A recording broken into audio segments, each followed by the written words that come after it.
Hello, and as always, a very warm welcome to the Thought for the Week, the 5th of May 2025. We're still talking about handling information. This week, it is about evaluating information and staying safe online. This newsletter comes to you from the grad team, and I am Ruda Landman. Hello. We hear about misinformation and fake news every day. People lose money to scammers. It seems like you cannot trust anything or anybody. How can you know what to believe? How do you evaluate information? Well, it may sound weird, but the first step is to trust yourself. Trust your common sense. That means giving yourself time to think. Don't press forward or share before you've really looked at the content with a very healthy dose of skepticism. Police officers and journalists are taught the ABC. Assume nothing, believe no one, check everything. Do not assume an article signed by Professor XYZ is proof of what you are researching. Check his information against at least one other article. Do not assume the person who wrote an article actually spoke to the person she's quoting. People make things up.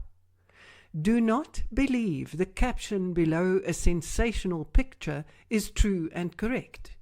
Do not believe a sensational WhatsApp message just because it comes from your best mate. Check. Look carefully at that sensational WhatsApp. Do you know the number? Who is it? Do you trust that person? If it says forwarded many times, it's a huge red flag. You cannot know where it originated, so you can't check the source. If there's a name at the bottom, Sani journalist, Google the writer. Are they trustworthy? AI will give you a summary at the top of the page when you type a question into Google. Do not accept that as necessarily true and correct. We have said this before. Do not treat AI as an expert. Rather see it as a very good, very eager new research assistant who has put everything it could possibly find into one answer. For example, if you ask Gemini to write a biography of your best friend, it may tell you the person has passed away, because there may be someone else with the same name who has indeed died. AI has no way of knowing the difference, but you do. Trust yourself.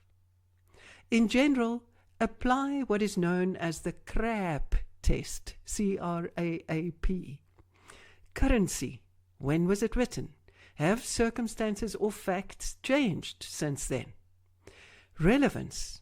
Is this information really applicable to the issue? Authority. Who wrote it? Are they credible? Accuracy. Is it true? Do they give evidence? Can you verify it from another source? And then purpose. Why was it written, and why was it sent to you? Is it fact or opinion? This is such an important distinction. Is it fact or opinion? Are they trying to sell you something or convince you of a point of view? So, in summary, currency, relevance, authority, accuracy, purpose. Crap. The AI summaries above Google's article list have little link icons after every statement, which refer to the source documents where it found the information. This is very helpful. Go there, check the date. Always look for the most recent information. Then check who wrote it. Are they credible? Once again, is it fact or opinion? Believe a court verdict before you believe a statement by a lobby group. And now, a huge warning, a very, very important warning for the rest of your life. Be very careful when you are asked to click on a link. It can easily be phishing, P-H-I-S-H-I-N-G, phishing, where opening a link downloads a virus to your phone or computer which steals or corrupts your information. I myself recently got such an email. It looked very credible. It looked as if it came from one of our major banks. but I don't have an account with that bank. So that's the first thing. Look at the name of the bank. If it looks as if it's coming from a bank, do you have an account with that bank? If not, press delete immediately.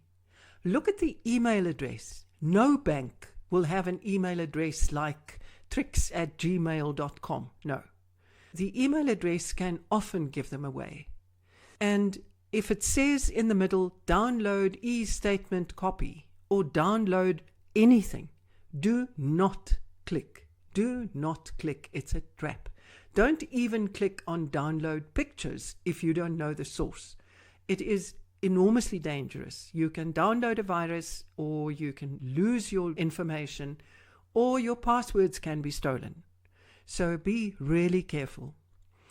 This leads us to staying safe online. Most of us do our banking online these days, and you do not want those details to fall into the hands of scammers and thieves. So be careful out there. Here are a few tips. The first one, use strong passwords, especially when it comes to banking and money. Now, I know that can be a pain. How do you dream them up, and how do you then remember them? One easy recipe is to use a word or two in a language other than English, combined with numbers, like, for example, 1 lock 2 securely in isiZulu for your banking login. The second one, watch out for phishing, as we described previously. Then number 3, banks always warn that they will not request your PIN in an email. Never provide it, even if the email looks legitimate. Do not provide your PIN. When you buy online, you have to give credit card or banking details, exactly what the scammers are looking for. Make sure that you only buy from secure sites. One indication is an address that starts with HTTPS rather than only HTTP. That S stands for secure. Secure sites may also be marked by a padlock icon next to the address. Next, be careful about the personal information you give out on social media. You will not tell any stranger at a party your most personal stories. Why put them out on social media? Remember, it's out there forever. When you apply for a job, your prospective employer will go to your Instagram page, to TikTok, to wherever you've been. And that digital messages that you have left out there remain out there. So be very careful. For the same reason, resist the temptation to send sex videos or naked selfies. Relationships go sour. People turn nasty. What if they forward it to a WhatsApp group? And in the same vein, dating apps are fertile hunting grounds, unfortunately, for bad guys, both male and female. Don't tell that sexy stranger things that will make you vulnerable. They may be catfishing. In other words, it may be a false profile set up to start a so-called relationship and then trick you into handing over money for a bus ticket to come and visit or giving out personal information. They may even try and charm you into a meeting where you will not be safe. Keep your distance. Make the first meeting in a crowded place in broad daylight. Never send money for a bus ticket or anything else. Get to know them in the real world first. Stay safe online, and in the meantime, happy studying from the grad team.